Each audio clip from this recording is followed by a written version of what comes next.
Hey friends and fans, Ryan Dohrn here with your sales training tip of the week.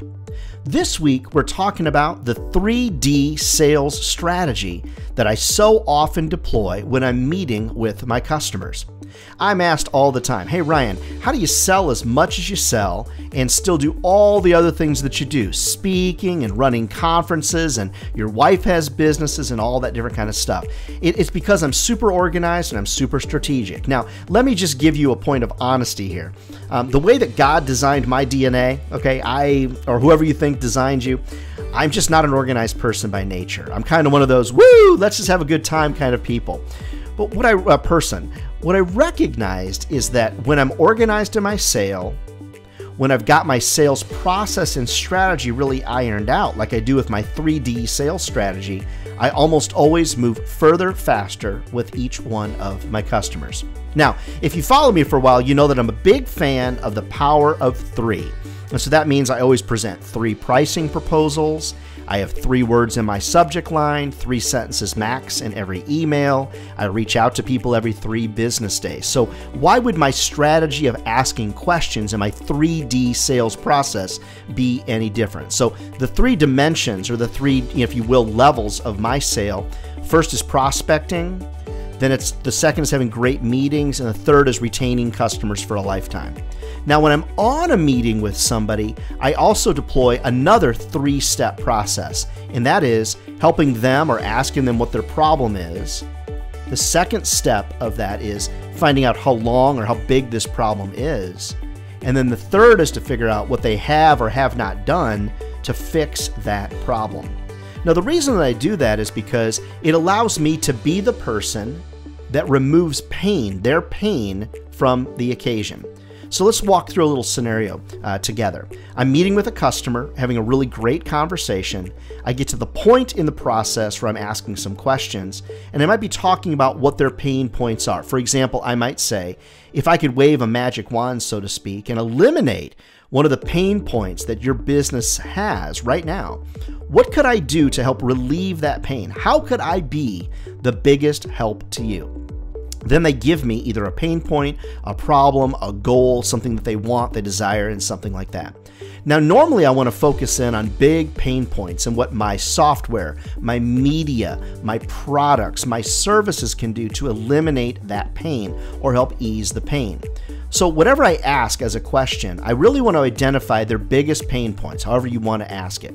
Then the next piece, the second step of this, is I want to find out how long has this been a problem. Has this been a problem for a month? Has it been a week? Has it been a year? Has it been the last 5 years? I want to identify very specifically how long they've been struggling with this little piece, this little area of focus. Then the third thing that I want to do is I want to find out, what have they done? What have they done to fix the problem, to alleviate the pain, to get over the hump, to reach the goal? Now, the third piece is kind of important. It really is psychological.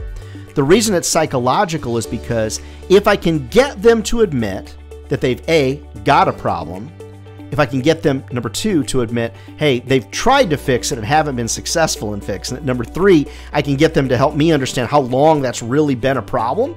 Well, then, friends, you've got a winning scenario on your hands, especially if your product or service can help alleviate pain or eliminate the problem. Psychologically, I want them to declare out loud that this has been a problem for the last 6 months, or they've tried other companies, other software, other marketing ideas to alleviate this problem, and it still hasn't gone away.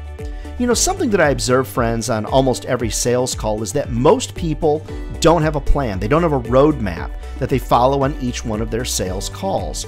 Now, we've talked about it a bunch of times, but this is one piece of my total sales call, and that is identifying their problem, figuring out how long they've had this problem, and then figuring out how much money they've spent or what they've tried to do to fix this problem in the past.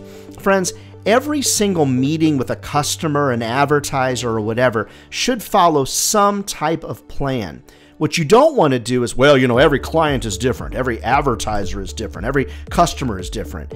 Yeah, but if you handle your sales strategy that way, you'll never be able to identify repeatable patterns of success.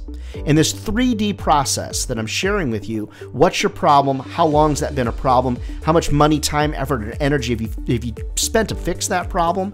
That's one piece of the total meeting that helps you be able to help them identify the pain and position yourself as a person that can potentially be a savior or be the person that removes that pain. Never forget, friends, in the total sales process, a total process is built up of all kinds of little pieces and plans. This is one of those pieces that I want you to really think about as you're asking questions and trying to get deeper with your customers and build better relationships. Never forget, friends, if sales was easy, everybody be doing it. And they're not. We're not crazy. I mean, I say that jokingly. We're a little crazy. Sales is a great job. It'll feed your family for a lifetime. Friends, love to come and speak at your sales conference. Love to be of help to you and your team. If I can be of help, reach out to me over at ryandohrn.com.